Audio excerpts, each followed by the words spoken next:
What are you doing? Like, oh my god. I don't even know what's going on.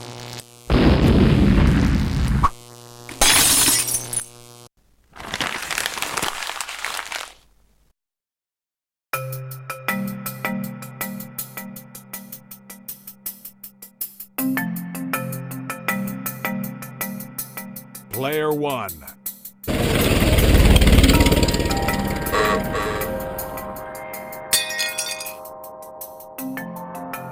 Prepare yourself.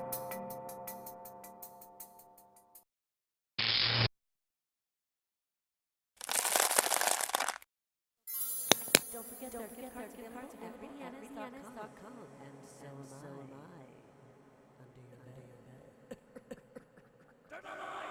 Turn on the light! Turn on the light!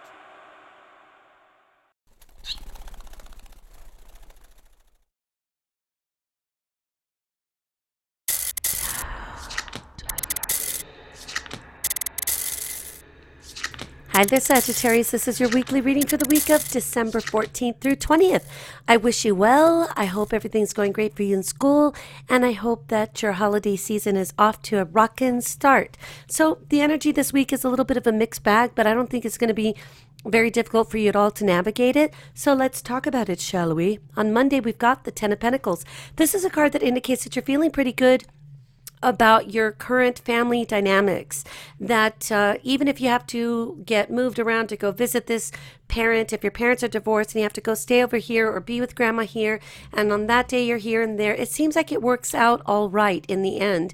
Now, it could be that for some of you, you're wishing that you had an experience such as this, and that is a great sign too, because if you don't really like what's going on in your family life at this time, I guarantee that you'll remember these things, and when you're a parent yourself, maybe one day, you'll create a family that is more of what you want it to be. And maybe if you're feeling a little left out, or that people really aren't taking your feelings into consideration as it relates to you and what your wants and needs are about who you're going to visit, or where do you have to go, or how long do you have to be there, especially for those of you that have to get on an airplane to go visit a relative. And let's say you're telling me that, you know, your dad has a girlfriend and she is just nuts and doesn't like you, you're just sure of it, then of course those can be some very raw emotions to deal with, because at the same time, you know, you probably have a court-ordered visitation schedule most of the time. That's how it goes. And then if your mom just keeps you because you're miserable, but there's no real abuse going on, it could create more problems for everybody. And maybe your dad, if it's, you know, just for the hypothetical sense, if your dad is having a hard time figuring out how to relate to you, you know, that if you're not there, then it just won't happen for sure. So just try to go with the flow and don't let things get the best of you. Just envision it like this. If in the future, with time and planning, because you know we're already coming up on the holidays here, you are able to say, hey, look, I've written this email, and before you push send, or if you've written it in a document, that you're saying, hey, look, this doesn't hurt anybody's feelings. This is just the way I think it could be done, which would be easier for me and provide better quality time with less stress for the families. This is what my suggestion is. You might actually get an adult working with you on this. And yeah, you could have the one adult that's going to berate you or something and say, what do you know? You're just a kid. We don't need your input. Well, you know, at that point, they're kind of, you know, shooting themselves in the feet. But with that said, you might be able to work this out for next year. Like I said, at this point, it's too close. And especially for people that have already had plane reservations, or of course, you know, like if you say, hey, Rita, but what if I ended up with appendicitis or something, knock on wood? Well, that's an emergency, and of course you wouldn't be going anywhere. But the truth of the matter is it might be easier for you to work these things out for the next holiday season a whole year in advance. a whole year in advance. Maybe you will be a senior or junior and you're like crunched to here and you're struggling to get all of your requirements met and you have to do your senior projects and maybe you're trying to finish up some summer school and it isn't going to work for you in that way. As you get older, you'll see how it will be much more obvious the things that you need to get done to protect your education and your future. Especially when you're going boom, boom, graduating from high school, boom, right into college. There's not a whole lot of time to mess around. Trust me, it takes a while for you to even find your groove, to know how much leisure time you have together. You have to end up with a bunch of people that have similar schedules just to be able to sit on the grass for a while to have a dang sandwich. So you'll see what I'm talking about as time advances and as situations change, and they most definitely will. You won't be feeling like you're in limbo or that you can't make decisions for yourself forever, even though like for you guys a day might as well feel like a day on Pluto. It isn't necessarily going to be that way forever. It will change for you. The reason for this kind of feeling that you can't exercise your right or your will to do things a certain way. Sun in Sagittarius for you guys being your solar first house for the purpose of this reading, squaring Jupiter in Virgo, which is your solar 10th house, which obviously you don't have a career or a full-time profession that has become ingrained in you. If anything, you're babysitting or maybe working a part-time job flipping burgers or stocking shelves or something if your grades support that. So I think it more has to do with you not being able to really make your mark in the world. And usually we see kids being able to really do that effectively between 18 and 21 for obvious reasons, but also you reach that 10th house for the first time when you are about 21 years old. So trust me that you will get there. It will not be like this. And I don't want you to live fast forward going, geez, I just can't wait until I'm 21. Not to go drinking, but Lord, just so that I can be outside after 10 o'clock at night and walk around, vote, go to war. If it were, in my opinion, I'm the type that thinks if at 18 years old you're allowed to vote or end up fighting in a country if you choose to be in the military, then I think, why can't these people drink alcohol? And it's not that I want you guys drinking alcohol. It's just, to me, it's like, look, if you can go to war and get killed, you'd think the guy could have a beer. But it's not that I want you drinking. It's just for sake of argument that I say, we either need to bump this all forward and nobody can go to war. Nobody can do anything until they're 21 years old, and then they can end up in Afghanistan and we import beer for you or something. We export beer to you. But I'm just trying to say that in my perspective, it feels like at 18 you can do certain things but not all things. So I'm thinking either bring that back down to 18 or increase it to 21, and then that way these people don't have to feel like they're burdened with bigger choices before they know what they feel like doing in college, which out of high school and going in 18, 19 years old, you could have an associate's degree in less than 2 years. You could plan this thing out. So you'll see that you'll be able to make choices for yourself. Also, Mercury in Capricorn will sextile Neptune in Pisces. So for you guys, your solar second house, Pisces being your solar fourth house of home and family, you may be kind of experiencing a level of maybe apprehension as it relates to if your family will have all that it needs for a lovely dinner together or for some time spent playing Monopoly while you just enjoy time, and maybe that your parents are stressed out, or your guardians or parent, whoever it is that takes care of you, foster, where maybe things are a little tight and you were hoping for a particular gift or something, or that you were hoping to get a little bit of money to save up for something that you really want, maybe a longboard, maybe you're hoping for roller skates, maybe you're hoping for a new computer or something, which would take time to save up for a laptop or tablet or something such as this. And so there could be a little bit of stress. I don't want you stressing over too much, because the reason for the season is a little different, of course, as it is. Little tiny kids are going to go crazy and have a party if they get some Play-Doh pumping machine where they can make hair come out of the heads of the Play-Doh people and play Play-Doh salon or Play-Doh restaurant. And of course, it's all about the fun. And then we need to remind them of whatever it is that we've chosen to condition our kids with in terms of early experiences with Christmas and what it means on an individual level. But also, it really isn't fair for you guys to have that much pressure on you. So go with the flow, make it easy. If you feel like you really wanted a particular video game or a system or some clothes or maybe some shoes, and that it's not really going to go that way, relax and let the universe work with you. If you don't have a little part-time job because either your grades are too low or because there's just no way to get you there transportation-wise, then don't worry about it. Just say consciously and awarely to the universe, hey, look, you know what I need. You know, some of you may talk to Jesus. Some of you like to talk to God. That's too big for me. Yeah, so I go right there to the guy that's closest to me, and I really like him. So it's just something that I do. I don't do religion, but I do Jesus. So maybe you can just say it out to your guardian angels and your guides and say, look, there's something that I would really like, and you already know what that is. When it's appropriate and when it's a potential for me to get a job and to be able to help my family out in a little way and contribute and maybe even buy my own supplies, and that's my way of contributing and save up for something that I want, let me know and I'll pay attention, Mr. Universe or Miss Universe or universal thing that you are. So don't worry about it too much. Don't stress. On Tuesday, we've got the Four of Pentacles, and this is great because it lets me know that you're feeling pretty good about the status quo and that you're not suffering too much stress over this. Mars in Libra is still actively opposing Uranus and Aries. So Libra, your solar 11th house, Mars in there can be very aggressive, and it could also be driven, good energy to strive to get a few more hours of studying time in here, to strive to do that extra credit project thing that you really don't feel like doing, but you know it looks good. And then it looks like you're really trying harder, and everybody says, atta boy, atta girl, pat you on the head like a dog, and you're feeling good about yourself. So it gives you some extra drive.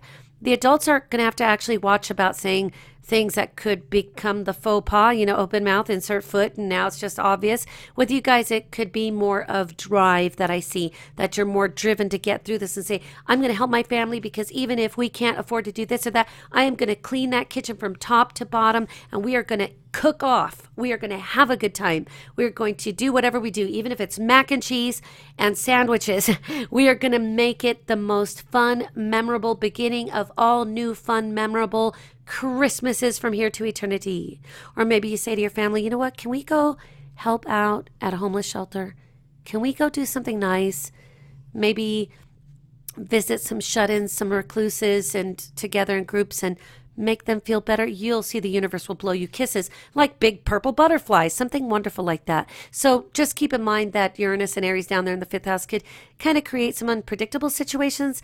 Maybe it's that you don't go away to visit a relative, but then your half sibling or step sibling has to go somewhere else, and that person's kind of feeling down, and you cheer them up and say, look, sweetheart, I'll be waiting for you, my best bro, my best friend, my buddy, my homie, my tribe, my patriot. You know, whatever it is that you do, help keep that person's spirit lifted and stay in contact with them so that they don't feel so bad, because I know what that's like to see families kind of divided up and, you know, a little bit scattered. But you know, in time, those things can be remedied too. Maybe you guys go off to college together, dorm together, see if you could coexist that long. 6 of Wands in reverse on Wednesday is a card that indicates you're probably feeling like, well, you know, it's okay, and I'm feeling the love, and I cleaned the kitchen, and I'm going to totally stay in touch with these people, and I'm going to do the best I can, and I want to help somebody out, but you know, I'm still a little bit empty down in here. It's okay, because it will pass. And with you guys, it'll actually pass a lot quicker. It'll almost be like the power flush of the emotional body system. And you'll see that this is just a state of mind. It's just a vibe. It's just an ebb. Sometimes the energy ebbs. Sometimes it flows. Sometimes it wanes. Sometimes it waxes. And then, look, silly, here comes the Magician. So the Magician is a card that indicates that you finally figure out yet one more step, one more component, one more trajectory, one more thing that you can do to move yourself energetically, emotionally, motivationally toward a goal that you really want to achieve. And you're like, yes, I don't know why I'm feeling it, but power to the people. You know, kitty power, and you're feeling good about yourself. So we also have Venus and Scorpio sextiling Pluto and Capricorn at this point. So, of course, Scorpio being your solar 12th house of the house of self-undoing, the subconscious, the past lives, the things that we hold dear and near to us, maybe our terrible little secrets, like once upon a time when you took the marble from your friend and then you didn't know how to give it back, you know, whatever else you've carried with you here, because for most of you guys, this will really not relate to any latent psychological issues. It's probably more of what's going on environmentally that causes you more problems more than anything, you know, especially if you know, if you're not growing up with a PhD in your house, and probably have to work things out on your own. So with that sextile to Pluto and Capricorn, your second house of your resources, your possessions, your physical items, your makeup kit, your weight set, your weight belt, your stinky gym shoes, you know, whatever else it is in there, you might have to just make sure that you're not placing too much value on what you think you should have, as opposed to just throwing open your arms to the universe and saying, I will accept what you throw my way, but you know I'm going to be powering through this bachelor's degree, right? Before I get onto my master's. So there's lots of things that you can feel motivated about. It might be hard sometimes to articulate it, but you might be more able, believe it or not, at this point, to, in your dreams, be able to solve or identify where a particular emotion, state of mind, or body sensation is coming from. Like, I woke up totally anxious and I don't know why. And then the next night I tell you, hey, before you drift off to sleep, like right before you do your prayers or whatever thing, meditation, Zen, gardening, whatever you do, say to yourself this: I will remember my dreams and I will solve problems while I do. And when I wake up, I will remember what I need when I need it. I guarantee you'll start to remember your own dreams. You don't have to get up in the middle of the night, flip on the light, and start journaling, because that'll interrupt your sleep. And we go through various stages of sleep. We actually go through multiple sleep cycles a night. So we're trying to get as many in there as we can for you, because you guys are still cooking brains and growing organs and growing body parts, and so your body's going through a lot of extra heavy duty work, which old people like me, we just wish we could duplicate what your body is doing. Your body is just regenerating and constantly creating and growing and blooming and flowering, and stinky, sweaty, and pimples here and there too. But you know what? It's all about growth. You're so young, you're so beautiful, you're so amazing. And also here we've got to keep in mind that opposition of Mars and Uranus could bring up some weird situations, maybe a little boyfriend, girlfriend. Maybe you're not allowed to date, which is fine, because a lot of us couldn't at that age, and you're able to figure out, you know what, even though, like, I know you're sweet on me and I'm sweet on you, and we can't call it what it is, or else the powers that be will limit us to our towers. And so maybe you're feeling a little funny because you don't know if you feel very stable in your relationship, and it's, more than anything a friendship, right? Because that's what it should be. All relationships need to be friendships first, right? We get to know somebody, we figure out whether we're compatible enough to play badminton or, throw tennis balls at each other. And then over time, we get to figure out whether or not we are able to stand each other for more than, 3 hours at a time. Of course, when people go through life and they figure this out, it is not that simple, especially for people that are divorced and trying over. They got to figure out who they are versus who they were, who they never want to be with, and it's a lot different. But there could be a little bit of misunderstanding there, so keep that in mind. Friday, we have the Nine of Wands in reverse, and this is a card that indicates that you are feeling a little bit possibly defensive, but I think more than the adults, you're able to see that this is just a feeling, an energy that moves through you, and you're like, pass right through me like a freaking poltergeist, because I don't want to feel this way, and it will pass relatively quickly. I think for you guys, most of the emphasis won't be that Sun in Sagittarius squaring the North Node in Virgo, Sagittarius solar first house, Virgo solar 10th house, because I think that will actually be a little bit more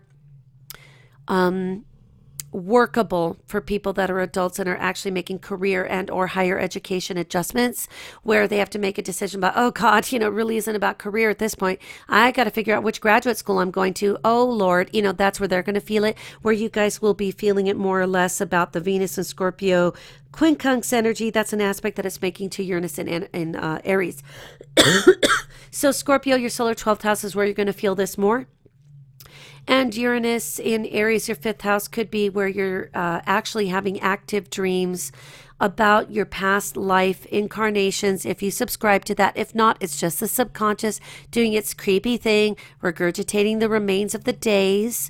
And for the most part, you'll be very conscious and aware of these dreams. And so the trick with it is to figure out, what does it mean? Not why is this happening? What does it mean? Think about it in abstract thoughts. Like, I dreamt that in a past life, I was kissing a lot of frogs. I don't know why. It was disgusting. It wasn't trippy. I didn't hallucinate. And every time I turned around, each of those frogs became, some kind of little bald, sweaty man. And I don't want this. Why? Well, the answer is probably because it takes a lot of kissing frogs to find the one prince, my dear. And so you may just have to think about it in different forms like this. Or you dream that you're being chased and chased and chased, and then when you think that somebody's going to pull you down by the ankles into a manhole under the street, and you wake up going, Lord, I don't want it. What is that? Like some kind of Freddy Krueger kind of bull. And then you say, why? And I say, because you've got anxiety, my dear. Stop watching the scary movies. Save it for when you're going to watch scary movies, and then you have to stuff yourself full of elf all Sunday so that you wake up thinking about twirly, swirly gumdrop forest or something so that you don't think that way. So don't take it too personally. It isn't really going to be so much about having to make these massive corrections. You know, the adults are going to have to worry about like reality checks. A lot of them are going to be like, well, I want to grow up to be Queen of England. Well, probably not. Probably not. We know Kate Middleton's got it, right? You know, if the next one is going to be Kate Middleton, unless something bizarre happens. So probably we're not in line. Or you could have some Sagittarius adults that are thinking, well, but I want to live like a princess and I want all of my jewelry to come from Tiffany. And then they're sitting there and they don't get a job. And it's like, well, wow, you know, if you really need Tiffany jewelry or any other kind of keepsakes, or you really want a silver spoon for your nephew, seems to me you need to get up and get a job. You know, so they're going to have these reality checks about what they really want, what do they value, and where is the fantasy. But for you guys, it's really more about this dream state stuff that is coming up for natural reasons. Is just part of the biological process. It's part of the physiological process. The brain is regurgitating things in different chemical ways. If we tried to trace it, we'd say it's some level of brainwave activity, chemistry, you know, there's something going on, but this is much more acceptable, and dreams are often much more interesting, I think, when we're younger and we're remembering them so freshly, because the older you get, you have to consciously work harder at trying to remember what those dreams are. Remind yourself to tell yourself something to the effect before you fall asleep. I mean, you could do it when you're wiggling, you know, when you wiggle your toes under your blankets and you're feeling good, and maybe your cat jumps on the bed, or you've got dogs like me and they warm up the bed like old-fashioned Victorian hairy bed warmers. And so just remind yourself that you want to remember your dreams. Saturday, the 5 of Cups in reverse, is just indicative of you feeling better about moving on, that if somebody hurts your feelings, it's probably going to be a friend and it could be a relationship. But the friendship and boyfriend, girlfriend, you know, type relationship energy is the same. So I usually have to talk to my young clients to find out if they're feeling a romantic vibe, or if really it is more of a friendship, a friendly kind of bro vibe. And then we work through that to really sort out what it is. In this case, you're feeling better about it, whether it is a faux pas committed by somebody with half a brain and you're like, wow, I would never have given that advice to a person who didn't ask for it, because I didn't ask you to tell me what you think of my mismatched blue and black sock. And then that person's like, well, duh, I thought you'd want to know. And it's like, look, if I wanted to know, I'd ask you. You know, but not a lot of people get that. Try talking to people who give that kind of advice. At least you have to click on me to come get it, so I don't feel so bad about it. On Sunday, we've got the Knight of Pentacles in reverse, and it could be the feeling that for you guys, it's going to be more or less about a very good friend, romantic interest. And for those of you working, it could be a co-worker, and you're like, dude, I don't know if this person likes me that way, or if this is a stalker, or I like this person, but I don't know if they're just nice to me, and if he bought me my lunch because I worked overtime last night, and he's just giving me a kudos. You know, this is really where that energy will be. For the adults, it will be kind of like not feeling good about their financial situation or not liking the reality check for most intents and purposes. But with you guys, it really is more about a suitor, a boyfriend, a girlfriend, a very good friend, your best girl, your best boy, your homie, your tribe. It could be the whole flock of cheerleaders, so that you're like, why are you guys hating on me? I'm bloated. I've got a pimple. Don't talk to me. I just want to cry. You know, maybe they're like, oh, and everybody's going to group hug, and it's okay, I'm bloated too. Oh, I'll come home and help you clean your room. And so there's a vibe here that I think is a little bit more personal with the Knight of Pentacles. But I think above all, you guys, this is a week that is much easier for you than it is for the adults. I think that this is something that you can feel good about. For those of you that have those kind of niggly problems where you wish you could do things your own way for the holidays, or spend time with your friend, or you want to go across country to see your aunt and you can't do it that way, you know, that doesn't mean that next year wouldn't be easier to do. You know, once we get to the later stages, and we don't know why parents might have their own problems or issues with one thing or another, and it could be financial, it could be confusion, it could be that they're busy and they can't take one more straw that's going to break their back. And then, of course, trying to propose what you'd like them to change might not actually be feasible, and it could just cause more tension and stress at home, especially considering that you could have parents in that situation that are going through the career crisis, like, no, I don't want to manage 10 of these Hot Topic stores, because even though my kids love the discounts, you know, first dibs on the clearance items, I am not feeling satisfied here. And I don't want my kids walking into the store seeing people with weird things implanted under their scalps. I love Hot Topic. They don't pimp me. I don't pimp them. But I love their clothes because there's so many conservative styles that you can really make out of fun colors, textures, different things that you don't have to be freaky. You could just be fashionable. So make good choices for yourself, sweetheart, spiritually, physically, and emotionally, in every way you can. Remember that all things come to pass and good things are in store for you in the very near future. So have a wonderful week, and I'll be talking to you soon. Game